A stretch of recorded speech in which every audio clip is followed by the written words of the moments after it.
Now we're going to solve an inequality that has absolute value in it. Again, I remind you of our cases. When we do the absolute value of x, that is equal to x if x is bigger than or equal to 0, and minus x if x is less than 0. Piecewise function. Two choices for this.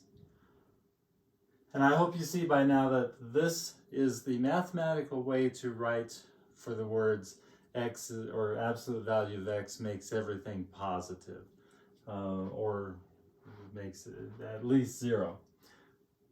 Here we go with our inequality. We're going to have two cases. Either x plus 3, case 1, x plus 3 is greater than or equal to 0. And we'll solve that right now. If that's true, then x plus 3 is less than or equal to 8. Subtract 3 from both sides, and we get x is less than or equal to 5. But we have another case. Case 2, x plus 3 is less than 0. Notice I'm not solving this. I'm just using the case of if x plus 3 is less than 0, then we have a new situation. In that case, then negative x plus 3 is, just reading across, less than or equal to 8. I'm not solving for x here, but I'm going to start solving for x here. Watch this. I then have negative x minus 3 is less than or equal to 8. Notice I'm not multiplying through by a minus sign here. I am just simply getting rid of the parentheses. I do that now, and I have negative x minus 3 is less than or equal to 8. Now I'm going to add 3 to both sides, and I get minus x is less than or equal to 11. Now I will multiply through by the minus 1. And you remember what happens when I do that.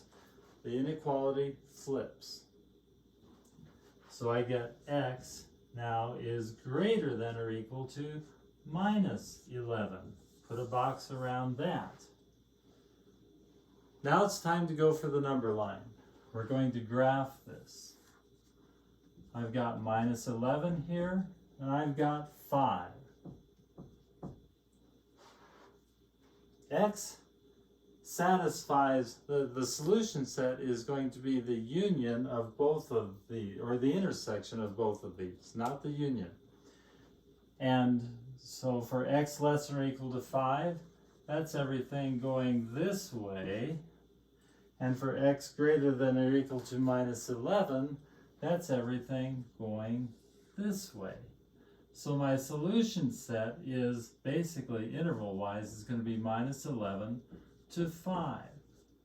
Let's check some points and make sure. How about negative 1? Negative 1 is between negative 11 and 5. If I put negative 1 in my original equation, negative 1 plus 3 is 2. Absolute value of 2 is 2. It's a positive number. If x is greater than or equal to 0, 2 is bigger than or equal to 0, so 2 is what's on this side of the equation. Is it true that 2 is less than or equal to 8? Yes.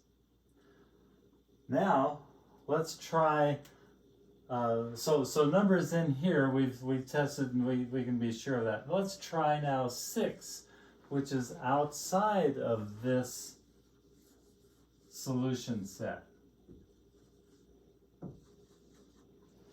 If we put 6 in here, 6 plus 3 is 9. The absolute value of 9 is 9. Is 9 less than or equal to 8? No, doesn't work. How about minus 13? Minus 13 is to the left of this solution set. Minus 13 plus 3 is negative 10.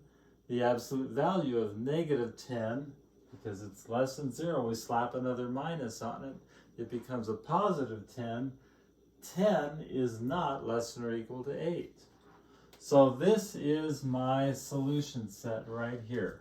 The interval including negative 11 and 5.